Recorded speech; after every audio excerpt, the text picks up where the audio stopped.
바울은 머리도 똑똑하고 학식도 많고 배울 것도 잘 배우고 모든 면에 있어서 잘 준비되었으니까 하나님께서 바울 같은 이런 사람을 눈여겨보셨다가 그를 구원해 주시고 사도로 부르셨다, 이런 생각을 합니다. 역시 크게 쓸 사람은 뭔가 달라도 다르구나. 우리는 이런 생각을 해요. 그런 사울에 비해서 내 자신을 생각해 보면 나는 너무 부족한 것 같거든요. 그러나 여러분, 성경은 그렇게 말하지 않습니다. 하나님께서 이 바울을 크게 쓰시려고 그를 특별 대우하셨다라고 말씀하시지 않습니다. 오히려 바울에게도 우리와 똑같은 구원의 과정이 적용되고 있다고 말씀하고 있습니다. 그가 뭔가를 갖추고 있으니까 그를 선택하고 구원시키고 사도로 쓴 것이 아니라 이것은 전적인 주님의 은혜다, 이 얘기를 하고 있는 것이죠. 사울은 사람 보내서는 마음이 안 변할 사람이에요. 그의 마음이 얼마나 악독한지 사람의 말을 듣고는 도대체 움직이지 않는 사람이기 때문에 부활하신 예수님께서 직접 찾아가셔야 될 만큼 이 사울은 악한 사람이었다. 그에게는 어떤 구원도 생각할 수 없는 선한 구석이 하나도 없는 사람이었다.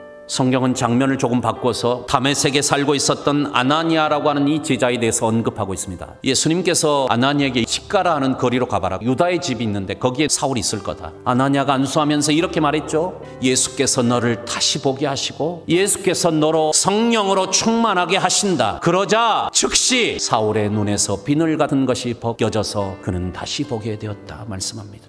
오늘 이 말씀은 우리에게 어떻게 구원이 찾아오는가 하는 것을 말씀해 주고 있어요. 오직 우리는 주님의 은혜로 구원받는다라는 것을 말씀해 줘요. 여러분, 오늘 나에게 비늘 같은 것이 뭐가 있어요? 자꾸만 내가 바르게 못 보게 만들고 나를 넘어지게 하는 이 비늘과 같은 것이 무엇이 있습니까? 어떻게 떨쳐버릴 수 있을까요? 오늘 성경이 우리에게 말씀합니다. 예수께서 너로 하여금 다시 보게 하신다. 예수께서 너로 성령으로 충만케 하신다. 이것이 답입니다. 주님이 보게 하셔야만, 성령으로 충만케 해야만, 오직 주님의 은혜가 있을 때 우리는 다시 보게 되고 회복되고 고침을 받고 새로워질 수 있다, 그 말입니다.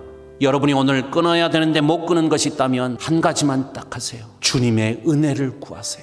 주님의 은혜, 말씀의 은혜, 이 말씀을 통해서 은혜 받는 것, 이것을 하시기를 바랍니다. 은혜를 받으면, 하나님의 말씀의 은혜가 내 가슴 속에 들어오게 되면 어느 순간부터 그런 것들이 싫어지게 돼요. 하나님의 은혜를 정말로 경험하기 시작하면 내가 좋아했는데 이거 술 안 먹으면 안 되는데, 담배 피워야 되는데, 그런 것들이 별로 의미가 없어져요. 주님의 은혜를 경험하게 되면, 주님의 은혜가 내 마음속에 은혜가 점점 더 강력하게 들어오게 되면 가득 채워지게 되죠. 그리고 내 안에 들어온 주님의 은혜는 내 속에 있는 버려야 할 것들을 몰아내기 시작해요. 주님의 은혜가 나를 변화시키는 것이.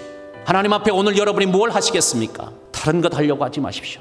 오직 주님의 은혜를 사모하고 구하십시오. 말씀으로 은혜 받는 연습을 하십시오. 그리고 말씀의 은혜를 받으십시오. 그것이 우리의 일입니다. 그것만이 우리가 해야 될 일입니다. 왜냐하면 구원받는 것도 주님의 은혜요, 내가 변화되는 것도, 나를 변화시키는 것도 오직 주님의 은혜이기 때문에 그렇습니다. 우리가 그런 찬양하잖아요. 주의 은혜라, 주의 은혜라. 내가 지금까지 지내온 것이, 내가 하나님의 자녀 된 것이, 내가 지금 이 자리에 서 있는 것이 오직 주의 은혜라.